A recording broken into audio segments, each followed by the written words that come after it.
أهلا وسهلا فيكم بفيديو جديد. اليوم رح نعمل أكلة كتير بسيطة وسهلة وكتير طيبة، وهلأ وقتها الفاصوليا الخضراء.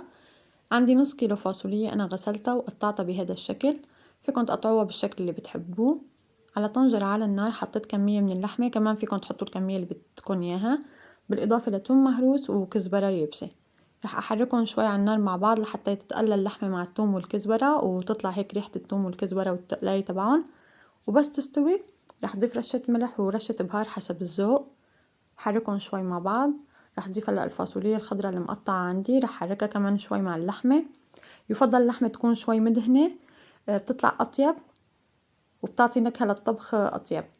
قلبهم شوي مع بعض، رح أغطيها وأخليها على نار كتير هادية لحتى تستوي عندي الفاصوليا تقريبا يعني نص استواء بدون ما أضيف مي أو أي شي. هلأ بعد شوي استوت عندي تقريبا نص استواء مثل ما قلت.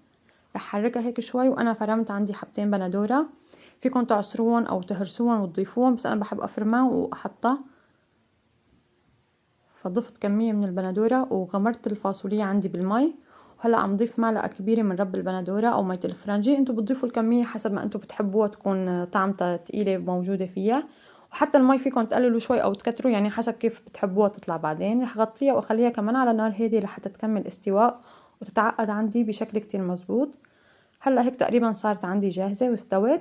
طبعا انتو بتدوقوا حبة الفاصوليا لتتأكدوا انه استوت تماما. وكمية المرقة اللي فيها انا بالنسبة لي هيك كان كتير منيح. انتو فيكم مثل ما قلت لكم تضيفوا اكتر او تقللوا يعني او تتركوها حتى على نار اكتر لحتى تنشف ميتها اكتر، فحسب الرغبة.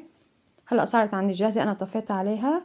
بتتقدم مع رز بشعرية او رز ابيض او برغل بشعرية كيف ما انتو بتحبوا، وبتطلع عندكم اطيب اكلة شتوية صارت جاهزة. مثل ما شفتوا طريقة كتير بسيطة وكتير سهلة، أي حدا ممكن يعملها، وبسرعة ما بتاخد أي وقت يعني بالاستواء. يمكن طولت تقريبا من وقت ما حطيتها لوقت ما استوت تقريبا شي نص ساعة. فبهالسهولة فيكم تعملوا طبخة كتير طيبة. بشوفكم فيديو جديد، سلام.